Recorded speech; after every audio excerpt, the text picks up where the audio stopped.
for corrupt government officers to face the law.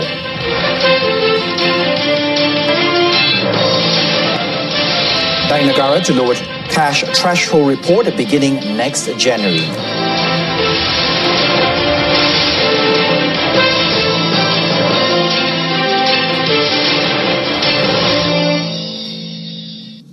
You're watching the evening edition of News On 2. I'm Adrian Seat. More senior government officers from the previous administration will face legal action for corruption. Elaborating further, Prime Minister Tun Dr. Mahathir Mohamad said some of the senior government officers involved will be retained for the time being as their services are needed to help the government, but they will be removed once they complete their job or task. It's been 6 months now. We are in the process of reshaping the government. Practically creating a new government, and of course we need officers with experience. Unfortunately, some of the officers with experience were found to be corrupt, and one of them has already been charged, as you know, for corruption. But there are many more.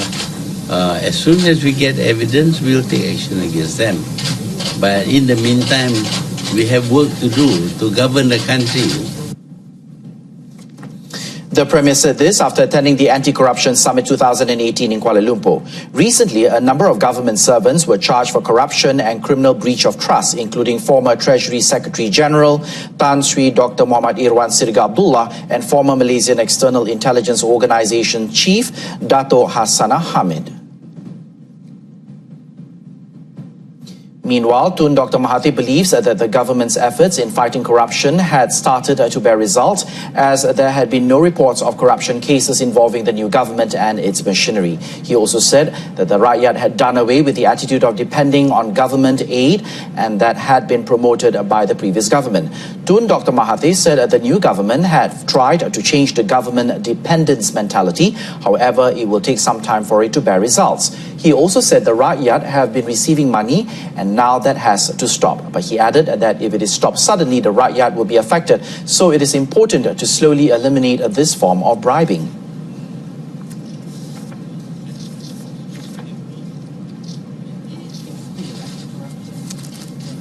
Yes, we believe that if we can build into citizens of this country a strong feeling against corruption, there will be less corruption. But there are some people for the past government who actually encourages corruption, and to do away with that is not easy. For example, the people will be given free money. Fishermen, for example, were practically paid a salary. We can't afford to do that because we don't steal money to give to people. We earn money through the usual taxes that are collected by government, and we have to use the money wisely.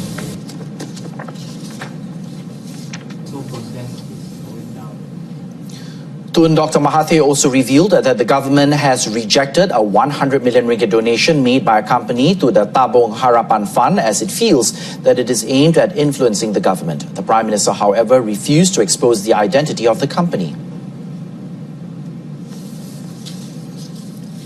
Sorry, I cannot name the company, but we were offered 100 million donation to the fund. And we feel that this company actually has some problems that they are trying to influence the government.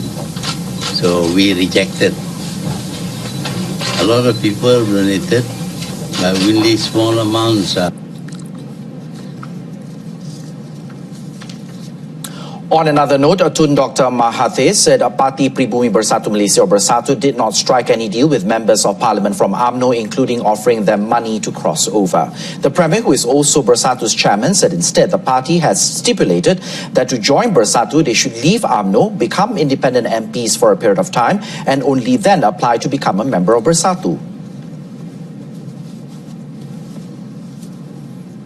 If you have found some cases of corruption, you are welcome to report and we'll take action. But so far, we have not asked for money. Indeed, we have stipulated that the condition for joining UMNO is for them to leave. A condition for them to join Bersatu is for them to leave UMNO, become independent for a period of time, and then apply to become a member of our party. It's not going to be easy. For example, Datuk Mustafa was an independent, became an independent for some time before his application. Jeli MP Dato' Sri Mustafa Muhammad crossed over to Bersatu on the 26th of October after quitting UMNO on the 18th of September.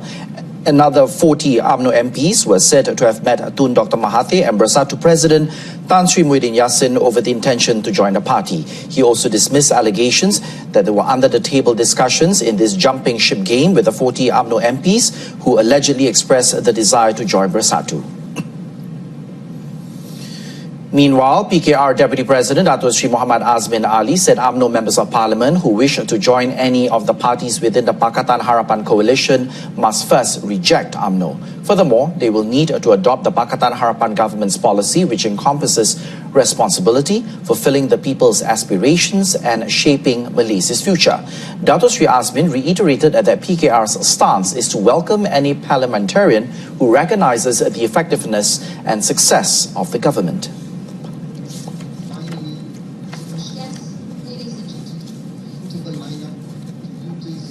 Yang penting mereka mesti meninggalkan UMNO dan menolak budaya UMNO dan mesti menerima agenda reformasi. Agenda reformasi Pakatan Harapan adalah meliputi semua parti-parti dalam Pakatan Harapan. Jadi mereka boleh memilih sama ada Bersatu ataupun mana-mana parti yang mereka rasakan boleh meneruskan khidmat sebagai ahli parlimen. Dato' Sri Azmin said this after officiating the report entitled Inisiatif Jalur dan Jalan dengan Asia Tenggara in Kuala Lumpur. Members of the civil service should uphold the principle of undivided loyalty to the country and Yang di-Pertuan Agong and the ruling government. Commenting further, Chief Secretary to the government, Dato' Sri Dr. Ismail Bakar, said civil servants shouldered a heavy responsibility in ensuring that all government transactions were guided by the rule of law and trust, and that the responsibility was discharged with full loyalty. Dalam apa juga tugas yang dilaksanakan, adalah penting saudara dan saudari melaksanakannya dengan penuh taat, beramanah dan berintegriti, serta jangan sesekali mengutamakan kepentingan diri sendiri atau kepentingan pihak lain. Pastikan semua urusan kerajaan berjalan atas prinsip pemisahan kuasa, dan ini bermakna segala tindakan atau keputusan yang diambil haruslah memandukan peraturan yang telah dibuat. Dato' Sri Dr. Ismail said this at a ceremony to award diplomas in public administration and fellowship by the National Institute of Public Administration, or Intan, in Putrajaya. He added that administrative and diplomatic service officers were tasked with the challenge to prove to the world that Malaysia could return as the Asian tiger, as stipulated by Prime Minister Tun Dr. Mahathir Mohamad. He urged all civil servants and the PTD in particular to work harder to improve Malaysia's position in order to increase the inflow of direct foreign investments that would subsequently boost the national economic growth. Former Federal Territories Minister Dato' Sri Tengku Anand Tengku Mansor said that the Malaysian Anti-Corruption Commission, or MACC, has called him up 12 times to record his statement pertaining to the Kuala Lumpur City Hall, or DBKL, land transactions made under the previous government administration.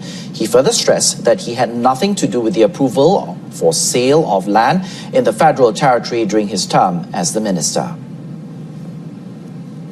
Hanya orang kata saya tidak dipanggil di SPRM. Yang sebenarnya untuk makluman Dewan yang mulia ini lebih daripada 12 kali saya telah dipanggil. Dan saya telah memberi keterangan apa yang telah saya tahu. Speaking at the Parliament, Dato' Sri Tengku Anand said he handed over land matters to the Prime Minister's Department when he took over the Federal Territories Ministry in 2013 and had nothing to do with any approval concerning land in the Federal